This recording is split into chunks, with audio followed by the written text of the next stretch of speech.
Jadi nu dimaksud kudu belah tukang teh keuneng si makmum sanes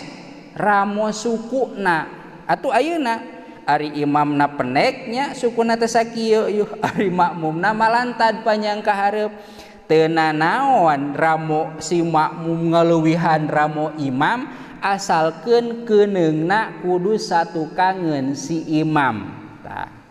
Ai di dieu mah moal jauhnya keuneng imam di dinya, keuneng makmum di dieu. Komo mun makmum awewe wungkul, imam di dieu, makmum di mana? Di ditu nya. Moal miheulaan eta mah nya. Tah, aya deui nu nyebatkeun miheulaan teh miheulaan dina gerakan. Miheulaan dina gerakan imam acan nya kakara usolli fardal maghribi ada si makmum Allahu akbar pugu imam usolli fardal maghribi Allahu akbar balikan deui cek imam teh ari makmum Allahu akbar dijadikeun ta eta oge sami nya teu kenging tungguan we heula geus imam bener-bener takbiratul ihram kan jalma teh lamun takbiratul ihram teh sok terkadang balikan deui nya Allahu akbar Allahu akbar tak kadang gitu kan tara sakali jadi muncek bahasa palemuran mah nya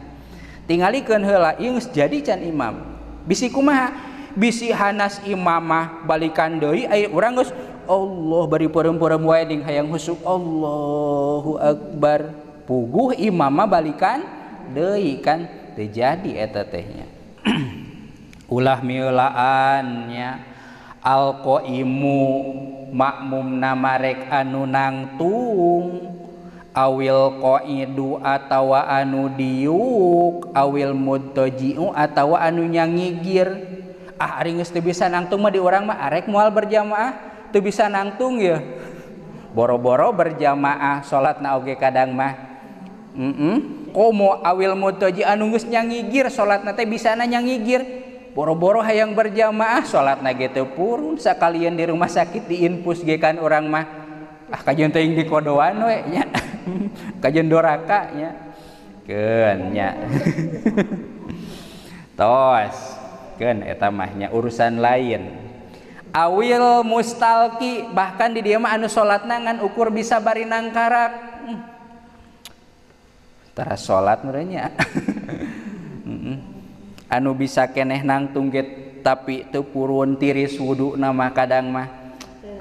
kodoan we engke kodoan cenah padahal ari kawajiban kodo mah kawajiban anyar henteu mantak ngagantian salat ada ari salat ada teh salat anu boga waktu nya ulah miheulaan ala imamihi ka imamna itu si makmum al muttasifi biwahidin min haulail arba'i fal jumlatu sitta asyara ulah miheulaan cenanya pil mauqifi nu kahiji dina tempat cicing jiga nu tadi berarti tempat cicing mah posisi makmum ulah ngaluhuran teh belah hareupeun imam naon anu direken keunengna sanes ramo sukuna nya tapi keunengna tah moal terjadi teh di urang mah nya da urang malamun teu ka masjid osok berjamaah paranya aipil makanil ladzi waqafa alaihi tegasna mah dina tempat cicing si imam wala tadurru musawatuhu lakinnaha tukrahu kumaha ieu mah lamun sajajar makmum jeung imam teh sarua ieu mah pas diukur teh da moal ieu nya nepikeun diukur di lempeng di kieu-kieu dikira-kira we da katingali ieu mana nu beulah hareup mana nu beulah tukang ngan ieu mah lamun aya sajajar makmum jeung imamna teh kumaha tah wala tadurru teu nanaon teu mantak jadi madarat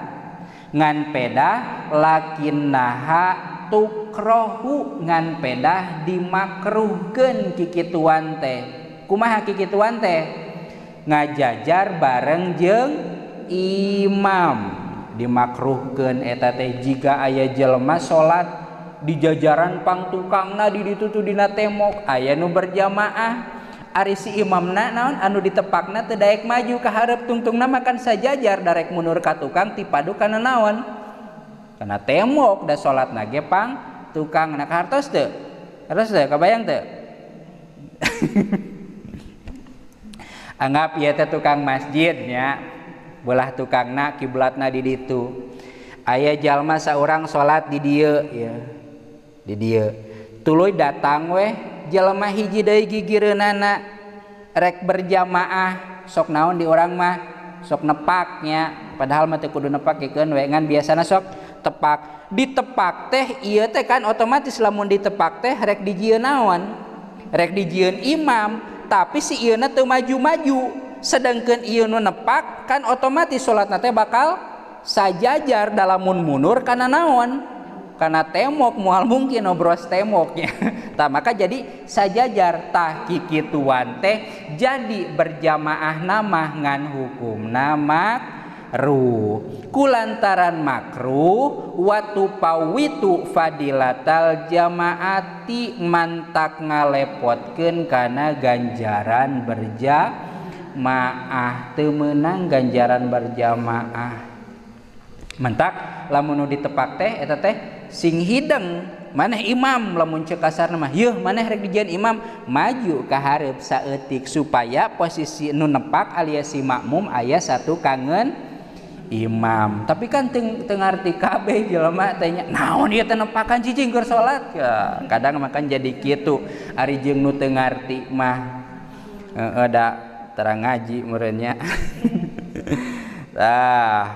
wa tufawitu fadilatal jamaati naon atuh fadilah berjamaah teh wahia asabu wal isruna darajah 27 derajat sok aya geuningnya 27 baheula mah ganjaran berjamaah lamun sorangan hiji ge mun bisa Fatihah heupnya geus laas shalawatna eta nya aya nama diboro ku komat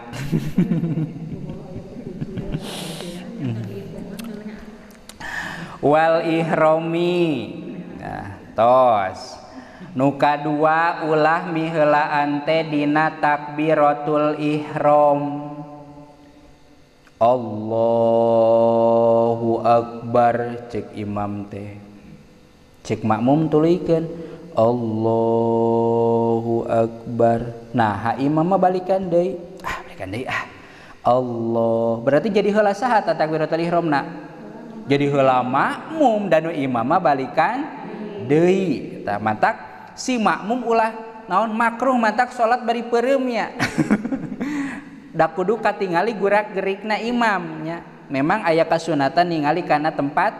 sujud ngan gurak-gerik imam kedah katingali oge cenah dina teu katingalin lage nu penting pundah pindahna ka kuping da imam teh sok ngucapkeun takbir intiqal takbir